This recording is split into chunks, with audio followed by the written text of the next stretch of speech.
We are here today to brief you on the inquiry conducted by Crime Branch Goa in connection with the very serious allegations made by Ms. Pooja Naik.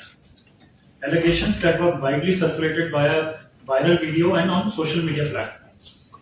She had claimed that she collected more than 17 crore rupees from job aspirants and handed them over to senior government officers in return for government jobs. In view of these serious allegations, the inquiry was ordered by Director General of Police Goa and carried out thoroughly by Crime Branch. I will place before you findings of the Crime Branch in this inquiry. First one was that she had worked in MGP office, Maharashtra Gomantak Party office in Santinez in 2012 and was introduced to government officers by a senior minister. But so we had to conduct inquiry in this allegations that this is how she met the government officers and from there the saga began. But we were not able to establish anything concrete. All the officials and staff in the party office, they confirmed that Ms. Pooja Naik never worked there. There was no salary record, there was no ID proof, there was no any attendance record. Any oral evidence was not there to support her claim that she worked in MGP office. So this is how this claim was verified and it was found to be false. Second was that she had kept a diary with names of 613 job aspirants and the payments that were made by them, and she had given this diary to someone called Tanvi Naik. So we started verifying who is this Tanvi Naik. We asked Ms. Pooja Naik that can she present Tanvi Naik in front of us? Does she know the address of Tanvi Naik? Does she have any mobile number of Tanvi Naik? She took us to many places in search of Tanvi Naik, but we were not able to find any Tanvi Naik.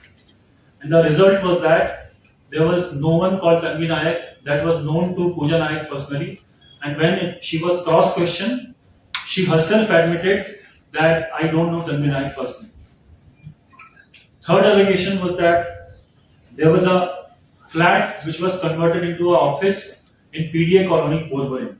I had already mentioned about this fact earlier in my press conference. We tried to find this flat. We took Pooja Naik to this flat. She identified that this is the flat where this transaction used to happen. So we called the owner of the flat. We asked for all the tenant records, and it was very clearly established that in this flat only Indian hotel management students have ever lived, and owner denied anything that the flat was ever used by government officers. So there was no truth about this claim also.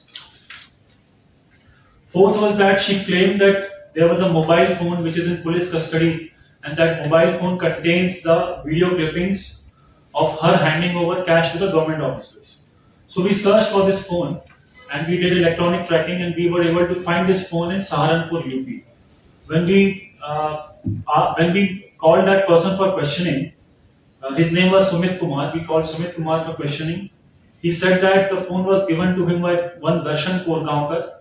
Then we called Darshan Korgaonkar for questioning. Darshan Korgaonkar said that he got this phone from Mr. Purushottam Naik, who is husband of Pooja Naik.